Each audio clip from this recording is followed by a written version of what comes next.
नमस्कार साथियों, बहुत बहुत स्वागत है आपका आज की क्लास में। इस क्लास में हम आधुनिक काल के प्रश्नों को हल करेंगे। सभी प्रश्न बहुत ही महत्वपूर्ण और नए प्रश्न हैं। इन प्रश्नों को मैंने काफ़ी चुन चुन कर बनाया है। क्लास अगर अच्छी लगे तो क्लास को एक बार शेयर जरूर कर दीजिएगा। और बिना समय गंवाए चलिए देखते हैं पहला प्रश्न। पहले प्रश्न का उत्तर बताइए, कमेंट में अपने उत्तर आप देते रहिएगा। इनकी कविता बड़े बड़े बड़े पुराने कवियों की टक्कर की होती थी। शुक्ल जी का यह कथन किसके संबंध में है? राजा लक्ष्मण सिंह, बाबू जगन्नाथ दास रत्नाकर, वियोगी हरि या गोविंद गिल्ला भाई। इनकी कविता बड़े बड़े पुराने कवियों की टक्कर की होती थी। शुक्ल जी का यह कथन किसके संबंध में है?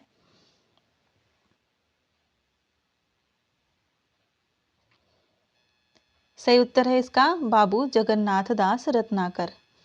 अगला प्रश्न देखते हैं। प्रश्न संख्या 2 है, बताइएगा कमेंट करके इसका उत्तर। ब्रजभाषा की कविता इनकी बहुत ही सुंदर और पुराने कवियों के टक्कर की होती थी।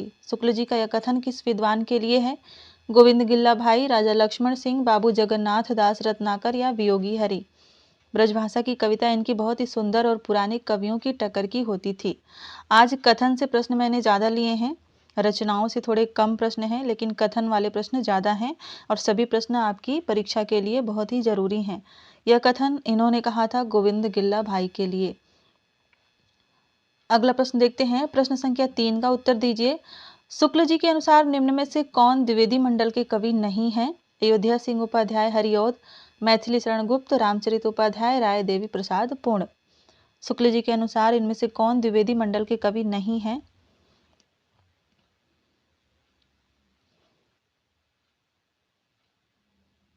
सही उत्तर है इसका राय देवी प्रसाद पूर्ण।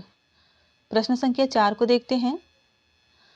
गुप्त जी वास्तव में सामंजस्यवादी कवि हैं, प्रतिक्रिया या प्रदर्शन करने वाले अथवा मद में झूमने वाले कवि नहीं। सब प्रकार की उच्चता से प्रभावित होने वाला हृदय उन्हें प्राप्त है। प्राचीन के प्रति पूज्य भाव और नवीन के प्रति उत्साह दोनों इनमें है। मैथिली शरण गुप्त के लिए यह कथन किस विद्वान का है? हजारी प्रसाद द्विवेदी जी का, मैथिली शरण गुप्त का, आचार्य रामचंद्र शुक्ल का या डॉक्टर बच्चन सिंह का।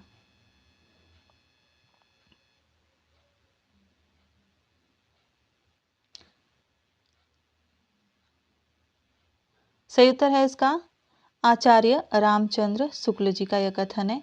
इस कथन में एक बात और ध्यान दीजिएगा कि यहाँ से यह प्राचीन के प्रति पूज्य भाव और नवीन के प्रति उत्साह दोनों इनमें है। यहाँ से भी इस कथन से भी प्रश्न बन सकता है। छोटा सा कथन है, यह प्रश्न के लायक है, यहाँ से प्रश्न बन सकता है। ठीक है, प्रश्न संख्या 5 देखते हैं। प्रकृति के विनाशकारी रूप का चित्रण श्रीधर पाठक की किस रचना में मिलता है? गुणवंत हेमंत, कश्मीर सुषमा, सांध्य अटन या स्वर्गीय वीणा। प्रकृति के विनाशकारी रूप का चित्रण श्रीधर पाठक की किस रचना में मिलता है?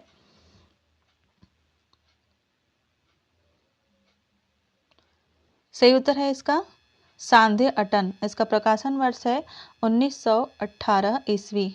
वहीं बात करें गुणवंत हेमंत की तो इसका समय है सन 1900 ईस्वी। और कश्मीर सुषमा की बात करें तो इसका समय है 1904 ईस्वी। आगे बढ़ते हैं। अगला प्रश्न है, कृषक क्रंदन किसकी रचना है? रूपनारायण पांडे, गया प्रसाद शुक्ल स्नेही, लोचन प्रसाद पांडे या रामचरित उपाध्याय। कृषक क्रंदन किसकी रचना है?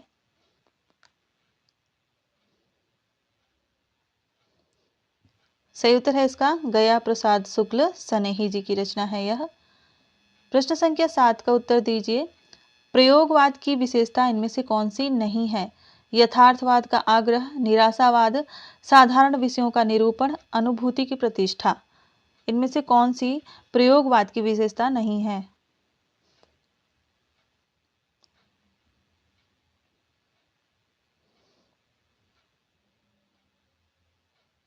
सही उत्तर है इसका अनुभूति की प्रतिष्ठा। यह छायावाद की विशेषता है। प्रश्न संख्या 8 बताइए। छायावाद उस राष्ट्रीय जागरण की अभिव्यक्ति है जो एक ओर पुरानी रूढ़ियों से मुक्ति चाहता था और दूसरी ओर विदेशी पराधीनता से। कथन किस विद्वान का है? नामवर सिंह का, हजारी प्रसाद द्विवेदी जी का, रामस्वरूप चतुर्वेदी जी का या डॉक्टर नगेंद्र का। प्रश्न संख्या 8 का उत्तर दीजिए। छायावाद उस राष्ट्रीय जागरण की अभिव्यक्ति है जो एक ओर पुरानी रूढ़ियों से मुक्ति चाहता था और दूसरी ओर विदेशी पराधीनता से। कथन किसका है बताना है आपको।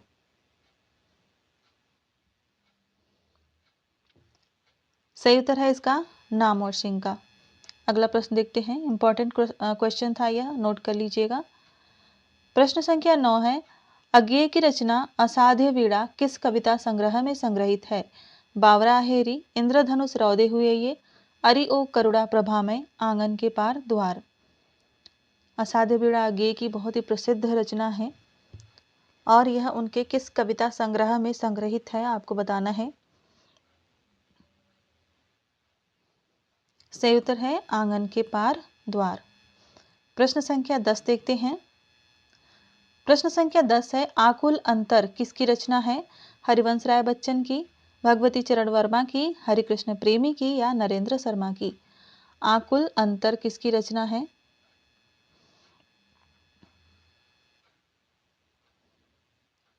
सही उत्तर है हरिवंश राय बच्चन की। समय कब है इसका? इसका समय है 1943 ईस्वी में प्रकाशित हुई थी। प्रश्न संख्या 11 देखिए, हरिवंश राय बच्चन की रचनाओं का सही क्रम क्या है? और ऑप्शन में है मधुबाला, मधुशाला, मधुकलश और निशा निमंत्रण। आपको इन्हें क्रम से लगाना है और सही ऑप्शन का चुनाव करना है। राइट आंसर हो जाएगा इसका ऑप्शन ए, मधुशाला, मधुबाला, मधुकलश और निशा निमंत्रण। मधुशाला की बात करें तो यह 1935 ईस्वी में है। उसके बाद बात करें मधुशाला की तो यह 1936 ईस्वी में है। ये रचनाएं क्रम से हैं, आपको याद करने में बहुत आसानी होगी। मधुकलश की बात करें तो यह 1937 ईस्वी में प्रकाशित हुई थी और निशा निमंत्रण 1938 ईस्वी में है। अगला प्रश्न देखते हैं। प्रश्न संख्या 12 है, जल उठा स्नेह दीपक सा नवनीत हृदय था मेरा, अब शेष धूम रेखा से चित्रित कर रहा अंधेरा। प्रस्तुत पंक्तियां किस रचना से है? आंसू, लहर, कामायनी या गुंजन? आचार्य रामचंद्र शुक्ल की किताब में जितनी भी पंक्तियां दी गई हैं उन पंक्तियों को आप लोग याद रखिएगा। उन पंक्तियों से प्रश्न पूछा जा सकता है। ये पंक्ति भी मैंने उन्हीं के बुक से ली है और आपको बताना है कि यह किसकी पंक्तियां हैं, किस रचना से पंक्ति है यह। सही उत्तर है इसका आंसू से। जयशंकर प्रसाद की रचना आंसू से ली गई है यह पंक्तियां। प्रश्न संख्या 13 बताइएगा, आभ्यंतर प्रभावशम्य के आधार पर लाक्षणिक और व्यंजनात्मक पद्धति का प्रगल्भ और प्रचुर विकास छायावाद की काव्य शैली की असली विशेषता है। यह कथन किस विद्वान का है? शुक्ल जी का, नगेंद्र का, नंदलाल वाजपेयी का या महादेवी वर्मा का? मोस्ट इम्पॉर्टेंट है आप लोगों के लिए, वेरी इंपॉर्टेंट क्वेश्चन है आप लोगों के लिए कि आभ्यंतर प्रभावशम्य के आधार पर लाक्षणिक और व्यंजनात्मक पद्धति का प्रगल्भ और प्रचुर विकास छायावाद की काव्य शैली की असली विशेषता है। सही उत्तर है आचार्य रामचंद्र शुक्ल, शुक्ल जी का यह कथन है। प्रश्न संख्या 14 देखिए, निम्नलिखित कथन किस विद्वान का है? चित्रभाषा या अभिव्यंजन पद्धति पर ही जब लक्ष्य टिक गया तब उसके प्रदर्शन के लिए लौकिक या अलौकिक प्रेम का क्षेत्र ही काफी समझा गया। इस बधे हुए क्षेत्र के भीतर चलने वाले काव्य ने छायावाद का नाम ग्रहण किया। कथन किस विद्वान का है? जयशंकर प्रसाद का, सुमित्रा नंदन पंत का, नंद दुलारे वाजपेयी का या शुक्ल जी का?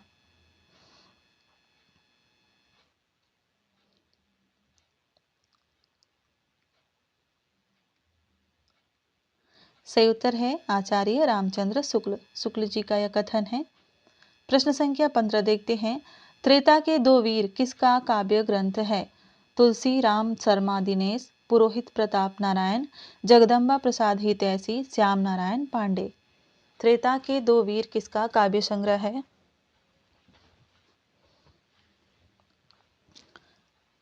सही उत्तर है इसका श्याम नारायण पांडे। श्याम नारायण पांडे की यह रचना है। इसमें लक्ष्मण मेघनाथ के युद्धों के प्रसंग को लेकर दोनों वीरों का महत्व चित्रित किया गया है।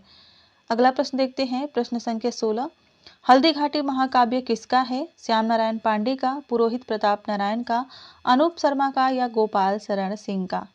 हल्दी घाटी किसका महाकाव्य है?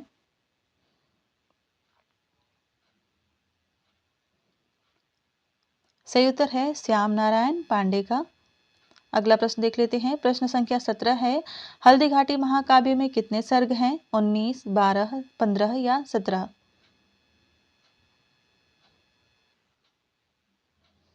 सही उत्तर है इसका 17 सर्ग हैं। प्रश्न संख्या 18 बताइए, यह एक कथन है। ब्रजभूमि, ब्रजभाषा और ब्रजपति का प्रेम उनके हृदय की संपत्ति थी। शुक्ल जी का यह कथन किसके लिए है? वियोगी हरि के लिए, रसखान के लिए, सत्यनारायण कविरत्न के लिए या रूप नारायण पांडे के लिए? ब्रजभूमि, ब्रजभाषा और ब्रजपति का प्रेम उनके हृदय की संपत्ति थी।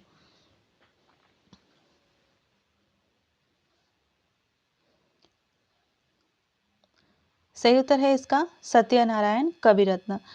शुक्ल जी ने यह सत्यनारायण कविरत्न जी के बारे में कहा है। इसको देख लेते हैं। सत्यनारायण कविरत्न जी के बारे में रामचंद्र शुक्ल की बुक से देखेंगे। खड़ी बोली की खरखराहट जो तब तक बहुत कुछ बनी हुई थी के बीच वियोगी हरि के समान स्वर्गीय पंडित सत्यनारायण कविरत्न जन्म संवत 1936 मृत्यु 1975 भी ब्रज की मधुरवाणी सुनाते रहे। रीतिकाल के कवियों की परंपरा पर न चलकर ये या तो भक्ति के कृष्ण भक्त कवियों के ढंग पर चले या भारतेंदु काल की नूतन कविता प्रणाली पर। ब्रजभूमि, ब्रजभाषा और ब्रजपति का प्रेम उनके हृदय की संपत्ति थी। ब्रज के अतीत दृश्य उनकी आंखों में फिरा करते थे। इंदौर के पहले साहित्य सम्मेलन के अवसर पर ये मुझे मिले थे। वहाँ की अत्यंत काली मिट्टी देखकर वे बोले, या माटी को तो हमारे कन्हैया न खाते। अंग्रेजी की ऊंची शिक्षा पाकर भी उन्होंने अपनी चाल ढाल ब्रजमंडल के ग्रामीण भले मानसों की ही रखी थी। धोती, बगलबंदी और दुपट्टा, सिर पर एक गोल टोपी, यही उनका वेश रहता था। इम्पॉर्टेंट है, यहाँ से प्रश्न बन सकते हैं। जितने भी मैंने हाईलाइट किए हैं वहाँ से प्रश्न बन सकते हैं, इनको नोट कर लीजिएगा। आगे बढ़ते हैं। अगला प्रश्न है, इस गिरजा को छोड़ ईसु गिरजा में जाए प्रसिद्ध फब्ती किसकी है? फब्ती यानी जो फब्तियाँ कसी जाती हैं वो। रामनरेश त्रिपाठी की, नाथूराम शर्मा शंकर की, गया प्रसाद शुक्ल स्नेही की या लाला भगवान दीन की? इस गिरजा को छोड़ ईसु गिरजा में जाए।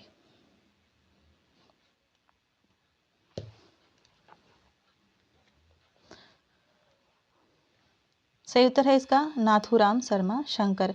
क्लास अगर आपको अच्छी लग रही हो तो क्लास को एक बार शेयर कर दीजिए। प्रश्न संख्या 20 देखिए, निम्नलिखित पंक्तियां किस कवि की हैं? सखी नील नभस्सर से उतरा यह हंस आहा तरता तरता, अब तारक मौक्तिक शेष नहीं निकला जिनको चरता चरता, अपने हिम बिंदु बचे तब भी चलता उनको धरता धरता, गड़ जाए न कंटक भूतल के कर डाल रहा डरता डरता।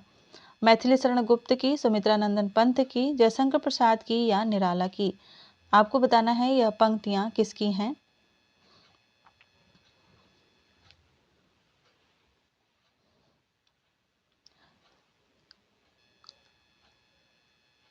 सही उत्तर है इसका मैथिली शरण गुप्त की यह पंक्तियां हैं।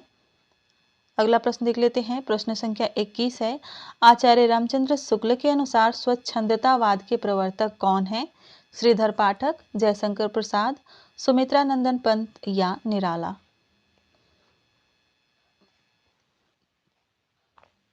शुक्ल जी के अनुसार स्वच्छंदतावाद के प्रवर्तक कौन है? सही उत्तर है इसका श्रीधर पाठक। प्रश्न संख्या 22 देखते हैं। शुक्ल जी का यह कथन किस विद्वान के संबंध में है? इनकी प्रतिभा बराबर रचना के नए नए मार्ग भी निकाला करती थी। छंद, पद विन्यास, वाक्य विन्यास आदि के संबंध में नई नई बंदिशें इन्हें खूब सूझा करती थी। अपनी रुचि के अनुसार कई नए ढांचे के छंद इन्होंने निकाले जो पढ़ने में बहुत ही मधुर लय पर चलते थे। हरिऔध जी के बारे में कहा इन्होंने, श्रीधर पाठक के बारे में, मैथिली शरण गुप्त के या रामचरित उपाध्याय के बारे में। शुक्ल जी का यह कथन किस विद्वान के संबंध में है, किस कवि के संबंध में है, आपको बताना है।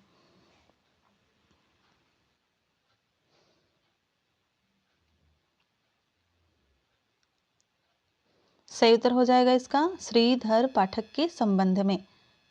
प्रश्न संख्या 23 देखिए, या पंक्तियां हैं, आपको बताना है कि पंक्तियां किस कवि की हैं। पंक्तियां हैं, चार डग भरे हमने तो क्या किया, है पड़ा मैदान कोसों का अभी, मौलवी ऐसा न होगा एक भी, खूब उर्दू जो न होवे जानता। श्रीधर पाठक, हरिऔध, मैथिली शरण गुप्त, रामनरेश त्रिपाठी। पंक्तियां किस कवि की हैं?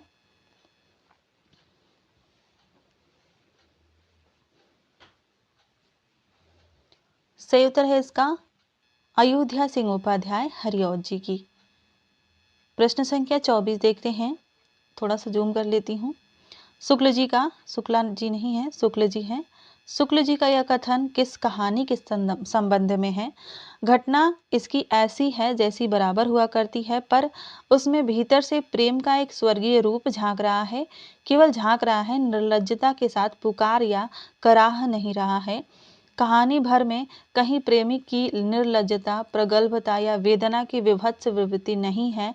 सुरुचि के सुकुमार से सुकुमार स्वरूप पर भी कहीं आघात नहीं पहुंचता। इसकी घटनाएं ही बोल रही हैं, पात्रों के बोलने की अपेक्षा नहीं है। आपको बताना है यह कथन किस कहानी के संबंध में है। शुक्ल जी का इंदुमती के, दुलाई वाली के उसने कहा था, या बुद्धू का कांटा, किस कहानी के संबंध में शुक्ल जी का यह कथन है?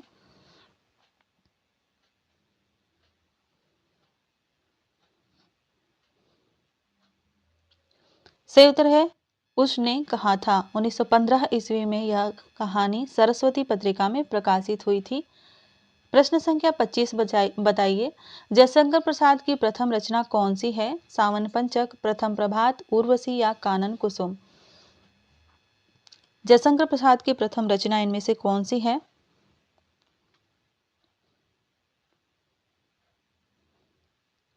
सही उत्तर है इसका सावन पंचक। अगला प्रश्न देखिए, प्रश्न संख्या 26 है, जयशंकर प्रसाद की प्रथम छायावादी कविता कौन सी है? सावन पंचक, प्रथम प्रभात, उर्वशी या कानन कुसुम। जयशंकर प्रसाद की प्रथम छायावादी कविता कौन सी है? सही उत्तर है इसका प्रथम प्रभात। प्रश्न संख्या 27 देखते हैं। एक कथन है शुक्ल जी का और आपको बताना है कि किस कवि के संबंध में है। यह व्यवहार में दक्ष और संसार का ऊंचा नीचा समझने वाले पुरुष थे। भारतेंदु जी के लिए, बालकृष्ण भट्ट के लिए, लाला श्रीनिवास दास के लिए या ठाकुर जगमोहन सिंह के लिए। शुक्ल जी का यह कथन किस कवि के संबंध में है?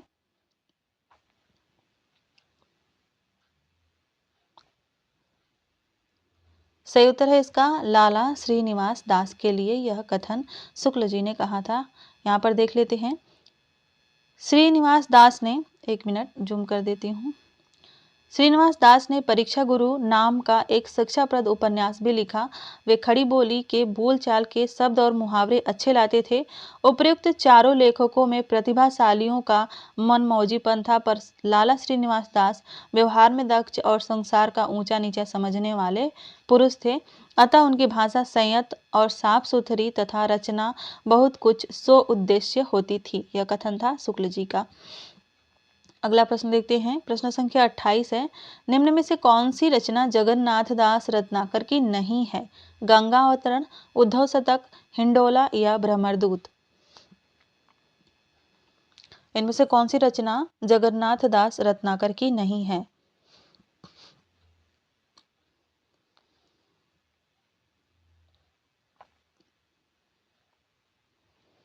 सही उत्तर है इसका भ्रमरदूत।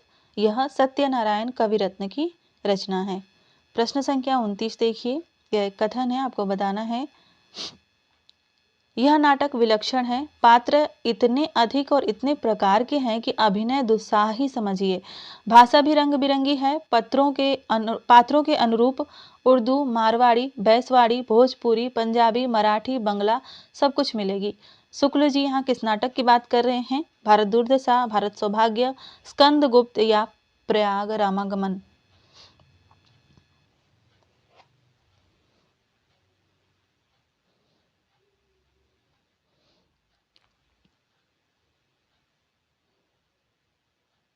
इस प्रश्न का उत्तर बताइए। सही उत्तर है इसका भारत सौभाग्य। बद्री नारायण चौधरी प्रेमघन का यह नाटक है 1888 ईस्वी में लिखा गया था। अगर आप इस क्लास पर पहली बार आए हों और क्लास अच्छी लग रही हो तो अपने मित्रों के साथ इस क्लास को शेयर कीजिएगा और चैनल को सब्सक्राइब कर लीजिएगा। प्रश्न संख्या 30 है, एक तारा 1935 ईस्वी के रचनाकार कौन है? मोहनलाल महतो वियोगी, जगदम्बा प्रसाद हितैषी, ठाकुर प्रसाद सिंह या प्रताप नारायण पुरोहित। एक तारा 1935 ईस्वी में प्रकाशित हुई थी यह रचना। इसके रचनाकार कौन है? सही उत्तर है इसका मोहनलाल महतो वियोगी। अगला प्रश्न देखते हैं। प्रश्न संख्या 31 है, प्रिय प्रवास का प्रकाशन वर्ष है 1914, 1939, 1931 या 1940। बहुत ही आसान प्रश्न है यह। सही उत्तर है इसका 1914 ईस्वी में। प्रश्न संख्या 32 बताइए, इसकी कथा वस्तु एक महाकाव्य क्या अच्छे प्रबंध काव्य के लिए भी अपर्याप्त है? अतः प्रबंध काव्य के सब अवयव इसमें कहाँ आ सकते हैं? शुक्ल जी का यह कथन किस महाकाव्य के लिए है? उर्वशी के लिए, प्रिय प्रवास के लिए, साकेत के लिए या कमायनी के लिए? ये चारों महाकाव्य बहुत ही महत्वपूर्ण महाकाव्य हैं हिंदी साहित्य के लिए, और शुक्ल जी अगर इन चारों के बारे में कुछ कहते हैं तो उन्हें आपको याद रखना ही होगा। कथन है, इसकी कथा वस्तु एक महाकाव्य क्या अच्छे प्रबंध काव्य के लिए भी अपर्याप्त है, अतः प्रबंध काव्य के सब अवयव इसमें कहाँ आ सकते हैं? सही उत्तर है प्रिय प्रवास। इन्होंने प्रिय प्रवास के लिए ऐसा कहा था। अगला प्रश्न देखते हैं। प्रश्न संख्या, ये कथन देख लेते हैं, उसके बाद आगे बढ़ेंगे। ठीक है, इसकी कथा वस्तु एक महाकाव्य का अच्छे प्रबंध काव्य के लिए भी अपर्याप्त है, अतः प्रबंध काव्य के सब अवयव इसमें कहाँ आ सकते हैं? किसी के वियोग में कैसी कैसी बातें मन में उठती हैं और क्या क्या कहकर लोग रोते हैं, इसका जहाँ तक विस्तार हो सका है। परंपरा पालन के लिए जो दृश्य वर्णन है वे किसी बगीचे में लगे हुए पेड़ पौधों के नाम गिनने के समान हैं। इसी से शायद करील का नाम छूट गया। यहाँ से ये जो लाइन है ना, जो हरे कलर से अंडरलाइन की गई है, ठीक है, मैंने किया है लेकिन बहुत ही इंपॉर्टेंट है। ठीक है, अगला प्रश्न देखते हैं। प्रश्न संख्या 33, भारत भक्ति किस कवि की रचना है? मैथिली शरण गुप्त, रामचरित उपाध्याय, लोचन प्रसाद पांडे या राय देवी प्रसाद। भारत भक्ति किसकी रचना है? प्रश्न कैसे हैं आप कमेंट करके ज़रूर बताइएगा कि इस तरह से कैसा लग रहा है। जब किसी बुक से मैं उसको एक्सप्लेन कर रही हूँ तो आपको कैसा लग रहा है, अच्छा लग रहा है क्लास, तो कमेंट करके ज़रूर बताइएगा कि आगे की क्लास भी मैं ऐसे ही कंटिन्यू करूँ। सही उत्तर है इसका रामचरित उपाध्याय। भारत भक्ति रामचरित उपाध्याय की रचना है। प्रश्न संख्या 34 देखते हैं। निम्नलिखित पंक्तियाँ किस कवि की हैं? एक मिनट। मैं जो नया ग्रंथ विलोकता हूँ, भाता मुझे सो नवमित्र सा है। देखूं उसे मैं नित बार बार, मानो मिला मित्र मुझे पुराना। ब्रह्मन तजो पुस्तक प्रेम आप, देता अभी हूँ यह राज्य सारा। कहे मुझे यूं यदि चक्रवर्ती, ऐसा न राजन कहिए कहूँ मैं। रामचरित उपाध्याय की, गिरधर शर्मा नवरत्न की, लोचन प्रसाद पांडे की या राय देवी प्रसाद पूर्ण की।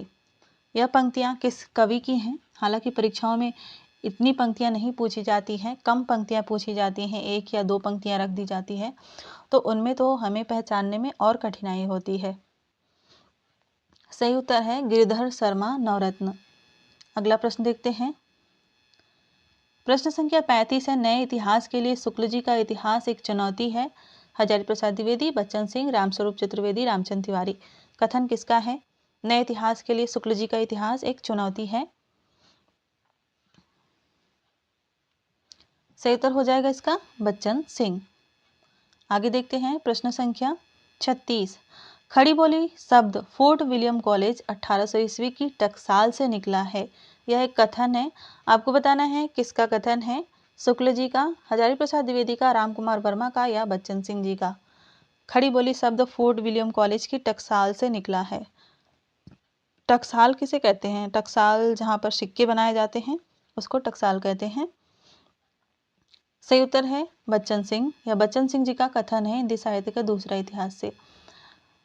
प्रश्न संख्या 37 है, हिंदी नई चाल में ढली सन 1873 ईस्वी भारतेंदु जी के किस निबंध से उद्धृत है? कालचक्र, हिंदी भाषा, भारतवर्षोन्नति कैसे हो सकती है और स्वर्ग में विचार सभा।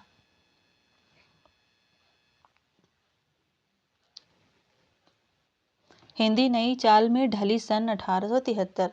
भारतेंदु जी ने अपने किस निबंध में इसे लिखा था? सही उत्तर है काल चक्र निबंध में। अगला प्रश्न देख लेते हैं। यह देखते हैं, इसमें थोड़ा सा बुक का रेफरेंस देख लेते हैं। आचार्य शुक्ल ने लिखा है, संवत 1930 में उन्होंने हरिश्चंद्र मैगजीन नाम की एक मासिक पत्रिका निकाली, जिसका नाम 8 संख्याओं के उपरांत हरिश्चंद्र चंद्रिका हो गया था। यहाँ से एक प्रश्न बन सकता है कि हरिश्चंद्र मैगजीन का नाम हरिश्चंद्र चंद्रिका कितने अंकों के बाद हुआ था? तो वो था 8 अंकों के बाद। हिंदी गद्य का ठीक परिष्कृत रूप पहल इसी चंद्रिका में प्रकट हुआ। भारतेंदु ने नई सुधरी हुई हिंदी का उदय इसी समय से माना है। उन्होंने कालचक्र नाम की अपनी पुस्तक में नोट किया है कि हिंदी नए चाल में ढली सन 1873 ईस्वी। ठीक है, आगे देखते हैं। अगला प्रश्न है प्रश्न संख्या 38। 1873 ईस्वी में हिंदी नए चाल में नहीं ढली, यह कार्य बहुत पहले संपन्न हो चुका था। कथन किस आलोचक का है? बच्चन सिंह का, रामविलास शर्मा का, शुक्ल जी का या हजारी प्रसाद द्विवेदी का? 1873 ईस्वी में हिंदी नए चाल में नहीं ढली, यह कार्य बहुत पहले संपन्न हो चुका था। इंपॉर्टेंट प्रश्न है। सही उत्तर है इसका रामविलास शर्मा। यह कथन रामविलास शर्मा जी का है। इसका जिक्र बच्चन सिंह अपने हिंदी साहित्य के दूसरे इतिहास में करते हैं। इन्होंने यहाँ पर लिखा है, इसको देख लीजिए। इसलिए रामविलास शर्मा कहते हैं 1873 ईस्वी में हिंदी नए चाल में नहीं ढली, यह कार्य बहुत पहले संपन्न हो चुका था। 1857 के आसपास राजा शिव प्रसाद जैसी हिंदी लिख रहे थे, उसी को भारतेंदु ने अपनाया था। ठीक है, बहुत ही महत्वपूर्ण कथन था यह। प्रश्न संख्या 39 देखिए। बच्चन सिंह का यह कथन किस कवि के संदर्भ में है? वे विशिष्ट भी थे और सामान्य भी, राजभक्त भी थे, देशभक्त भी, सनातनी वैष्णव भी और आडंबर विरोधी भी, कर्मकांड समर्थक भी, ईश्वरवादी और निरीश्वरवादी भी, परंपरावादी भी थे और आधुनिक भी थे। कौन थे? बद्रीनारायण चौधरी प्रेमघन, भारतेंदु हरिश्चंद्र, राजा शिव प्रसाद सितारे हिंद या प्रताप नारायण मिश्र? बच्चन सिंह ने ऐसा किसके बारे में कहा है?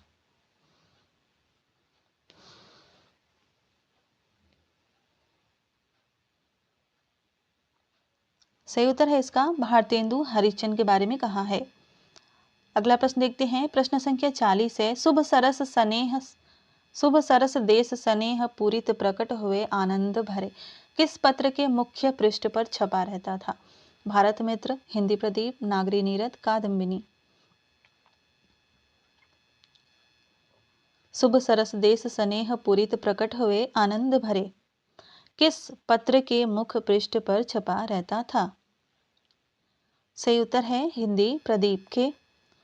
आगे बढ़ते हैं और अगला प्रश्नों की व्याख्या मैं नहीं कर रही हूँ, ठीक है, लेकिन जहाँ पर महत्वपूर्ण लग रहा है, जहाँ पर इम्पोर्टेंट है कि हाँ मुझे इसको थोड़ा सा ज़्यादा एक्सप्लेन करना चाहिए, व्याख्या करनी चाहिए, तो वहाँ पर मैं कर रही हूँ।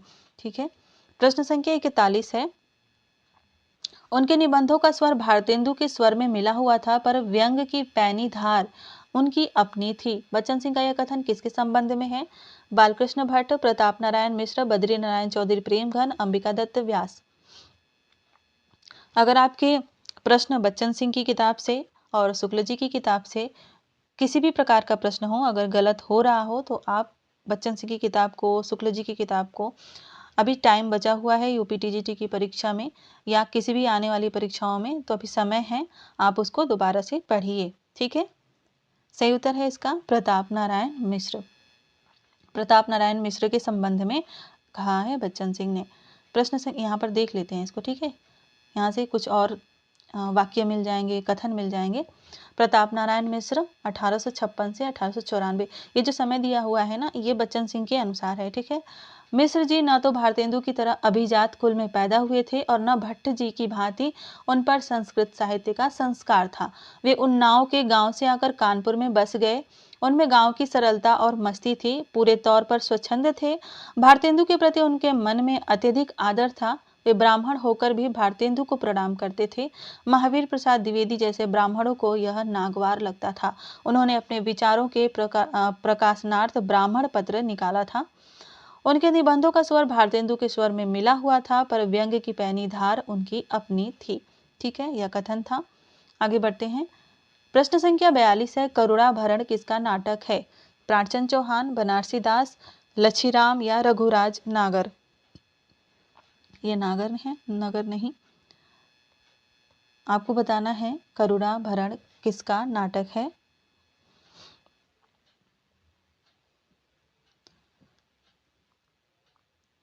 सही उत्तर है इसका लच्छीराम का। अगला प्रश्न देखते हैं। प्रश्न संख्या 43 है, धूर्त रसिकलाल किसका नाटक है? बालकृष्ण भट्ट का, लज्जाराम शर्मा का, राधा कृष्ण दास का या अंबिका दत्त व्यास का? आधुनिक काल की ये जो प्रश्नोत्तरी है, इसमें आपको कहानी से, नाटक से, उपन्यास से, आलोचना से और कथन वाले प्रश्न सभी मिक्स हैं। धूर्त रसिकलाल किसका नाटक है? सही उत्तर है लज्जाराम शर्मा का नाटक है। 1899 ईस्वी में 1899 ईस्वी इसका प्रकाशन वर्ष है। आगे बढ़ते हैं। प्रश्न संख्या 44 है, बच्चन सिंह के अनुसार अज्ञेय और जैनेन्द्र के उपन्यासों का अग्रज निम्न में से कौन सा उपन्यास है? जगमोहन सिंह का श्यामा स्वप्न, ब्रजनंदन सहाय का सौंदर्य उपासक, अंबिका दत्त व्यास का आश्चर्य वृत्तांत और बालकृष्ण भट्ट का नूतन ब्रह्मचारी। बच्चन सिंह के अनुसार अज्ञेय और जैनेन्द्र के उपन्यासों का अग्रज निम्न में से कौन सा उपन्यास है?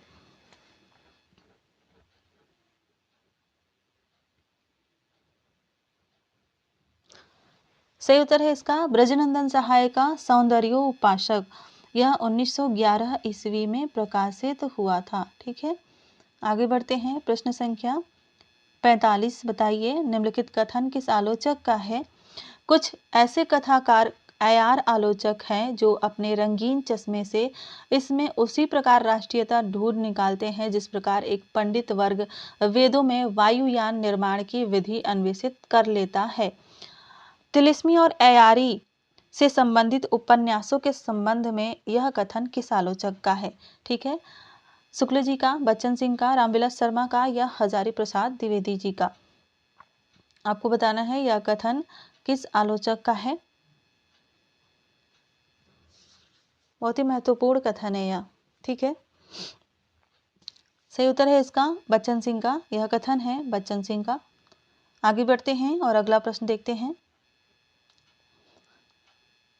अगला प्रश्न है, निम्नलिखित कथन भारतेंदु जी के संबंध में किस आलोचक का है? यदि भारतेंदु की लोकोक्तियां ऊंची दुकान की फीकी मिठाई, हाय सखी इन हाथन सो अपने पग आप कुठार में दीनो, ठाकुर की याद दिलाती हैं, तो प्रताप नारायण मिश्र की कविताएं भारतेंदु की। कथन किस आलोचक का है? डॉक्टर नगेंद्र का, गणपति चंद्र गुप्त का, रामस्वरूप चतुर्वेदी का या डॉक्टर बच्चन सिंह का?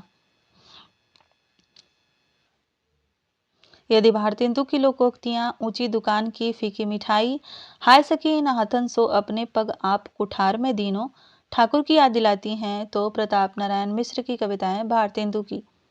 यह कथन है डॉक्टर बच्चन सिंह का। अगला प्रश्न देखते हैं। प्रश्न संख्या 47, वे धर्म में विशिष्टाद्वैतवादी, विचारों में गांधीवादी और साहित्य में अभिधावादी हैं। कथन किसका है? आचार्य रामचंद्र शुक्ल का, निराला का, हजारी प्रसाद द्विवेदी का या बच्चन सिंह का? वे धर्म में विशिष्टाद्वैतवादी, विचारों में गांधीवादी और साहित्य में अभिधावादी हैं। सही उत्तर है बच्चन सिंह। यह कथन बच्चन सिंह का है। आगे बढ़ते हैं। अगला प्रश्न है कि यह बच्चन सिंह का कथन किस कवि के संदर्भ में है? निराला जी के लिए, मैथिली शरण गुप्त के लिए, सुमित्रा नंदन पंत के लिए या जयशंकर प्रसाद के लिए? वे धर्म में विशिष्टाद्वैतवादी, विचारों में गांधीवादी और साहित्य में अभिधावादी हैं। कमेंट करके अपने उत्तर देते रहिए। मैं आप लोगों के कमेंट देखती रहती हूँ। जो नए विद्यार्थी हैं उन्हें बता दूं कि मेरी जॉब की वजह से मैं आप लोगों के लिए लाइव क्लासेस नहीं ले पाती हूँ, इसलिए मैं क्लासेस को जब भी समय मिलता है रिकॉर्ड कर देती हूँ आप लोगों के लिए। बस मेरी तरफ से यह आप लोगों के लिए थोड़ी सी मदद है। सही उत्तर है इसका मैथिली शरण गुप्त। प्रश्न संख्या 49 देखते हैं। ये देख लेते हैं, यहाँ से प्रश्न बन सकते हैं और भी। जिनके पास बच्चन सिंह की बुक नहीं होगी तो उनके लिए यह बहुत ज़रूरी हो जाता है, और जिनके पास है भी उनके लिए भी यह एक रिवीजन हो जाएगा। मैथिली शरण गुप्त के बारे में बच्चन सिंह की किताब से पढ़ते हैं। समय इनका 1886 से 1964 ईस्वी है। गुप्त जी महावीर प्रसाद द्विवेदी के निर्मिति थे। यह देखिए यहाँ पर ये बहुत महत्वपूर्ण है, किसने कहा है, यहाँ से प्रश्न बन सकता है। उनका जन्म चिरगांव झांसी में हुआ। गांव की सरलता, निश्चलता और कर्मठता की वे सजीव मूर्ति थे, ठीक अपने काव्य गुरु द्विवेदी जी की तरह। द्विवेदी में आर्य समाजी मिलिटेंसी थी तो गुप्त जी में वैष्णवी विनम्रता। उन्हें साधारण स्कूली शिक्षा प्राप्त हुई थी, किंतु अपने जीवट और संकल्प शक्ति के कारण वे संस्कृत, बंगला, उर्दू, हिंदी के भाषा साहित्य में अद्भुत क्षमता अर्जित करने में समर्थ हुए। वे धर्म में विशिष्टाद्वैतवादी, विचारों में गांधीवादी और साहित्य में अभिधावादी हैं। दूसरे शब्दों में उनकी काव्य वृत्ति पुरानी, किंतु उस पर नया रंग नया है, और जो कुछ नया है उसका आधार पुराना है। वे काव्य में रस, अनुभव, काव्य गुण, छंद के ठीक निर्वाह के आग्रही हैं। उनका श्रृंगार रस दाम्पत्य प्रेम की लक्ष्मण रेखा नहीं लांघता। ये प्रश्न यहाँ से ये कथन बहुत ही महत्वपूर्ण है, ठीक है। उनके काव्य का लक्ष्य लोकहित, सद्भाव का संचार और ज्ञान का प्रकाश है। उनकी पहली कविता हेमंत 1905 ईस्वी में सरस्वती में प्रकाशित हुई थी। तो ये थे मैथिली शरण गुप्त, डॉक्टर बच्चन सिंह की किताब से, पुस्तक से। प्रश्न संख्या 49 देखिए। साकेत के किस सर्ग में उर्मिला का वियोग वर्णित है? 8वां सर्ग, 9वां सर्ग, 11वां सर्ग या 12वां सर्ग? साकेत के किस सर्ग में उर्मिला का वियोग वर्णित है? इंपॉर्टेंट प्रश्न है आप लोगों के लिए।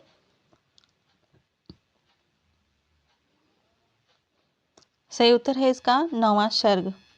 देख लेते हैं इसे।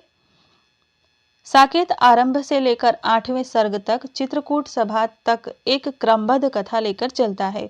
भारी भरकम 9वां सर्ग उर्मिला के वियोग वर्णन को समर्पित है। 10वें सर्ग में उर्मिला सरयू को संबोधित करती हैं। प्रवाहमान सरयू से अपने जन्म से स्वयंवर तक के कथा प्रवाह को वह फ्लैशबैक यानी स्मृति संचारी में निवेदित करती हैं। 11वें सर्ग में हनुमान शत्रुघ्न से दंडकारण्य से लक्ष्मण शक्ति लगने तक की कथा का वर्णन करते हैं। 12वें सर्ग में साकेत निवासी युद्ध की तैयारी करते दिखाई देते हैं, और वशिष्ठ द्वारा दिव्य दृष्टि पाकर वे राम रावण का युद्ध देखते हैं। इंपॉर्टेंट है, यहाँ पर दिया गया है, बहुत ही अच्छी तरीके से दिया गया है कि किस सर्ग में कौन कौन सी कथा है। आपको मिलान करने वाले प्रश्न में या असत्य सत्य कथन में पूछा जा सकता है, ठीक है। यहाँ से प्रश्न बन सकता है। प्रश्न संख्या 50 है। डॉक्टर बच्चन सिंह के अनुसार उद्धव शतक का प्रकाशन वर्ष है 1930, 1931, 1929 या 1925। सर्वमान्य समय की बात करें तो उद्धव शतक का प्रकाशन 1931 है, लेकिन आपको डॉक्टर बच्चन सिंह के अनुसार बताना है। सही उत्तर है 1929 ईस्वी। अगला प्रश्न देखते हैं। प्रश्न संख्या 51। पराधीन रहकर अपना सुख शोक न कह सकता है, वह अपमान जगत में केवल पशु ही सह सकता है। पंक्तियां किस कवि की हैं?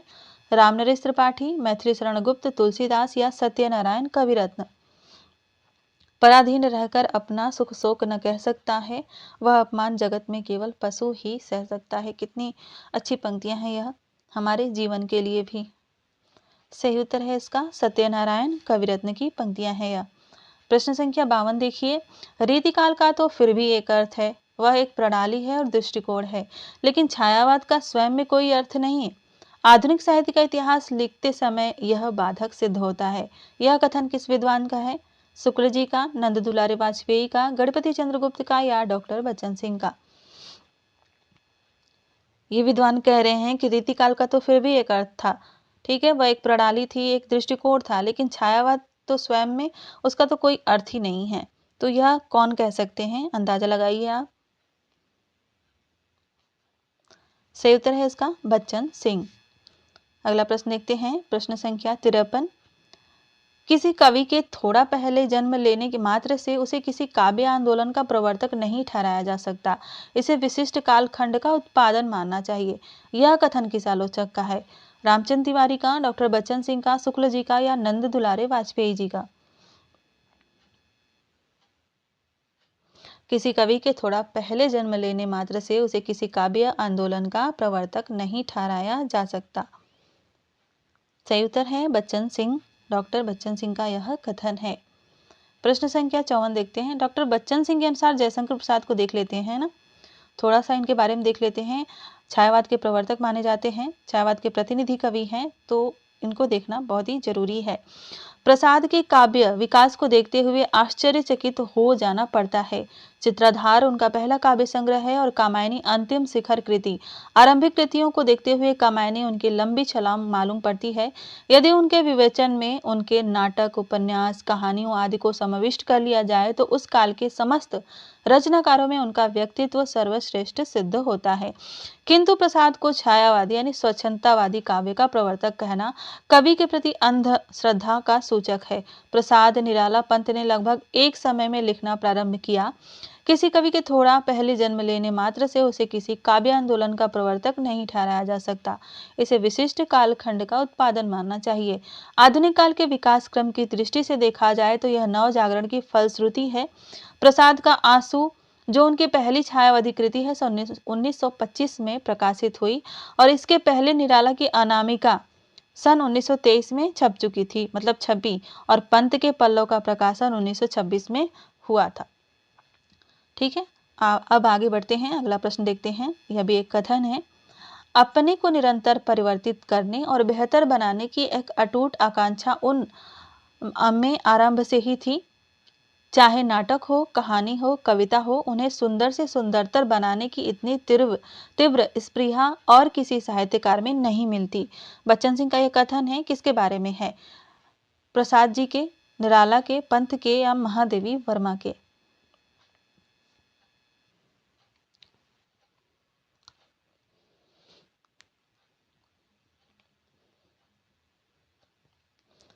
कमेंट करके अपने उत्तर बताइए कि बच्चन सिंह ने यह किस कवि के लिए कहा है।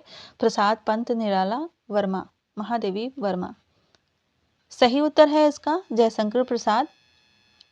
अगला प्रश्न देखते हैं। यह जयशंकर प्रसाद के बारे में इन्होंने कहा है। प्रश्न संख्या 56 है। इस विलक्षण कथा के संधान मात्र को मैं आधी या उससे अधिक कविता मानता हूँ। कामायनी के संबंध में यह कथन किसका है? निराला का, मुक्तिबोध का, रामधारी सिंह दिनकर का या राम स्वरूप चतुर्वेदी का? इस विलक्षण कथा के संधान मात्र को मैं आधी या उससे अधिक कविता मानता हूँ। मुझे यहाँ पर एक ऑप्शन बच्चन सिंह का देना चाहिए था, है ना, क्योंकि क्रम से हम लोग बच्चन सिंह करते आ रहे हैं, तो यहाँ पर भी आप लोग बच्चन सिंह ही लगाते। ठीक है, तो ये कथन जो है ना रामधारी सिंह दिनकर का है।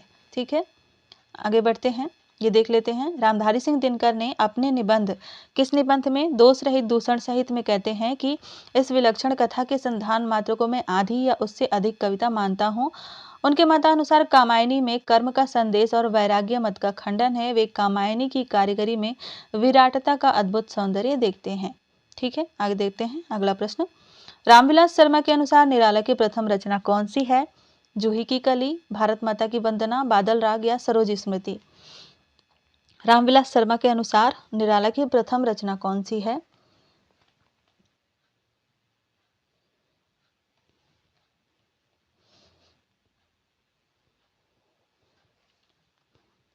सही उत्तर है भारत माता की वंदना। हालांकि स्वयं निराला अपनी प्रथम कविता, प्रथम रचना जूही की कली को मानते हैं और सर्वमान्य तथ्य भी है कि जूही की कली निराला की प्रथम रचना है, लेकिन रामविलास शर्मा भारत माता की वंदना को निराला की प्रथम रचना मानते हैं, जो कि 1920 में प्रकाशित हुई थी।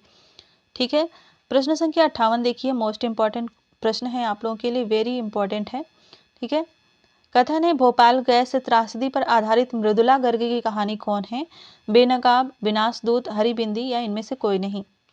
भोपाल गैस त्रासदी पर आधारित मृदुला गर्ग की कहानी कौन सी है?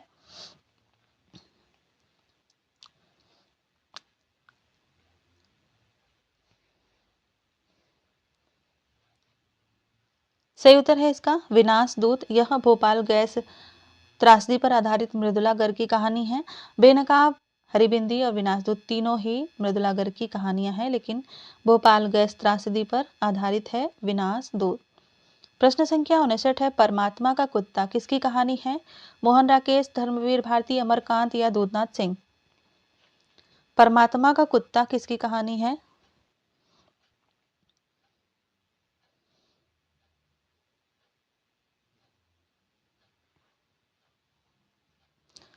सही उत्तर है मोहन राकेश। मोहन राकेश की यह कहानी है। अगला प्रश्न देखते हैं। प्रश्न संख्या 60 है। हंगर स्ट्राइक किसकी एकांकी है? भुवनेश्वर की, सेठ गोविंद दास की, रामकुमार वर्मा की या उपेंद्र नाथ अस्क की? हंगर स्ट्राइक किसकी एकांकी है?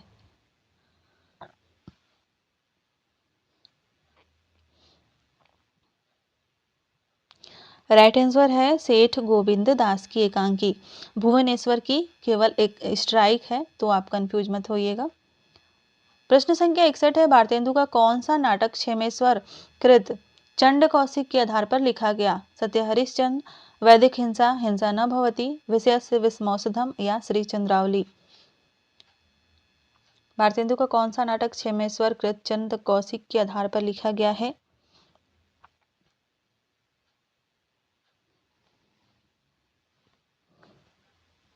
सही उत्तर है इसका सत्य हरिश्चंद्र। प्रश्न संख्या 62 देखते हैं। जयवर्धमान नाटक के लेखक कौन है? रामकुमार वर्मा, उपेंद्र नाथ अस्क, उदय शंकर भट्ट या सेठ गोविंद दास?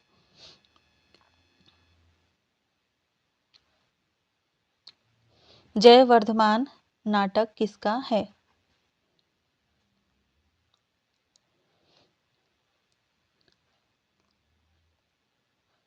सही उत्तर है डॉक्टर रामकुमार वर्मा। जयवर्धमान नाटक डॉक्टर रामकुमार वर्मा का है।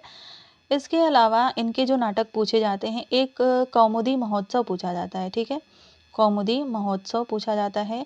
सन इसका है 1954 में। ठीक है, समय इसका 1954 में प्रकाशित हुआ था।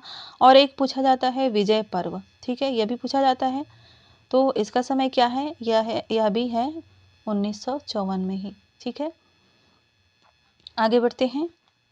प्रश्न संख्या 63 है। दो समानांतर कथा प्रसंग पर चलने वाला शंकर शेष का नाटक इनमें से कौन सा है? कोमल गंधार, पोस्टर, एक और द्रोणाचार्य, मायावी सरोवर? दो समानांतर कथा प्रसंग पर चलने वाला शंकर शेष का नाटक इनमें से कौन सा है?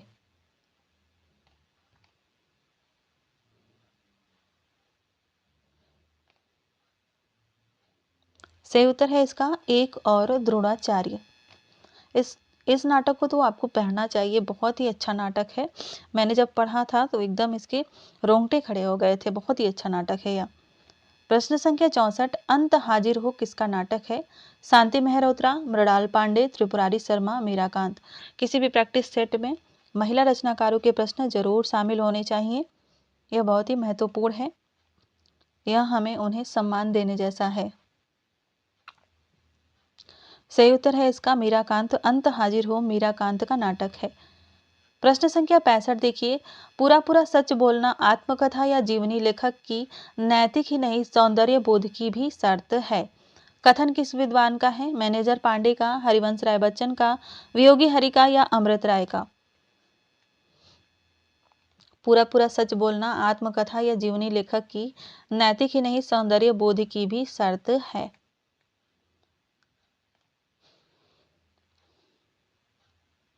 सही उत्तर है इसका मैनेजर पांडे। यह कथन है मैनेजर पांडे का। प्रश्न संख्या 66 देखते हैं। हिंदी के विकास में अपभ्रंश का योग किसका आलोचनात्मक ग्रंथ है? नामवर सिंह का, धर्मवीर भारती का, मुक्तिबोध का या डॉक्टर नगेंद्र का? हिंदी के विकास में अपभ्रंश का योग किसका ग्रंथ है?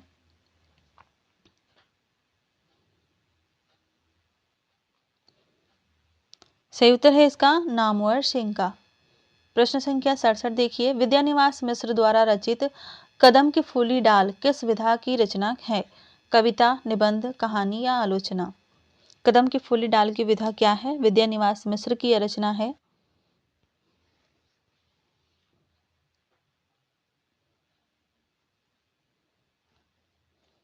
सही उत्तर है निबंध। यह निबंध विधा की रचना है। नाम से नहीं पता चलता है कि निबंध है। 1956 ईस्वी में प्रकाशित हुआ था। प्रश्न संख्या 68 देखिए। विद्वता और सहृदयता का संयोग विरल होता है। यह संयोग या तो चंद्रधर शर्मा गुलेरी में दिखाई पड़ता है या हजारी प्रसाद द्विवेदी में। यह कथन किसका है? बच्चन सिंह का, रामचंद्र शुक्ल का, मुक्तिबोध का या रामविलास शर्मा का। विद्वता और सहृदयता का संयोग विरल होता है। यह संयोग या तो चंद्रधर शर्मा गुलेरी में दिखाई पड़ता है या हजारी प्रसाद द्विवेदी में।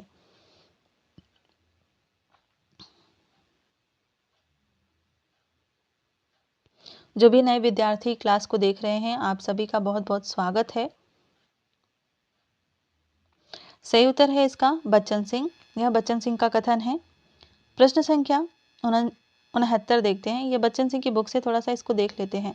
ठीक है, इन्होंने कहा है कि विद्वता और सहृदयता का संयोग विरल होता है। यह संयोग या तो चंद्रधर शर्मा गुलेरी में दिखाई पड़ता है या हजारी प्रसाद द्विवेदी में।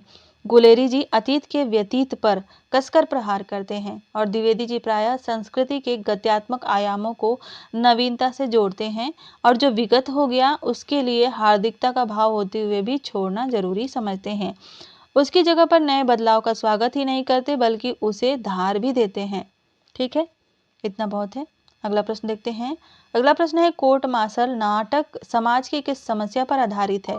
जातिवाद पर, नारी शोषण पर, युद्ध की समस्या पर या सांप्रदायिकता पर?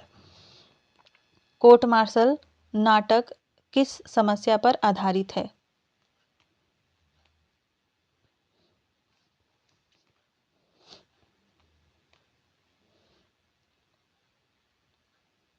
सही उत्तर है इसका जातिवाद की समस्या पर आधारित है।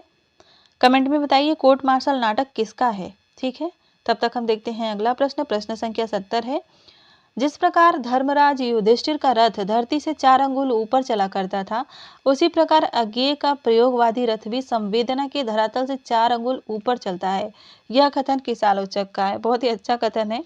रामचंद्र तिवारी का, रामविलास शर्मा का, धर्मवीर भारती का या डॉक्टर बच्चन सिंह का?